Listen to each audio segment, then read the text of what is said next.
காய் சாதம் செய்கிறதுக்கு நம்ம தண்ணி ஊற்றிக்கலாம். தண்ணி ஊற்றி ஊற வச்சு எண்ணெய் 3 ஸ்பூன் எண்ணெய் ஊற்றிக்கலாம். கடுகு 1/2 ஸ்பூனு, கிராம்பு 4 கிராம்பு, பட்டை, பெரிய வெங்காயம், கருவேப்பிலை சேர்த்துக்கலாம். 2 குண்டு மிளகாய் நல்லா கலர் மாறட்டும், வணங்கட்டும். வெங்காயம் வணங்கிடுச்சு. ஒரு தக்காளி கட் பண்ணி வச்சுருக்கேன். ஒரு பெரிய தக்காளி தான் பூண்டு 5 பல் பூண்டு தட்டி சேர்த்துக்கிறேன். பாசி பருப்பு, இந்த பருப்பை சாம்பார் தூள் 1 ஸ்பூன் அட்டை சேர்த்துக்கிறேன்.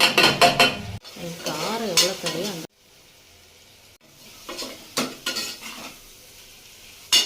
Carrot beans 1 carrot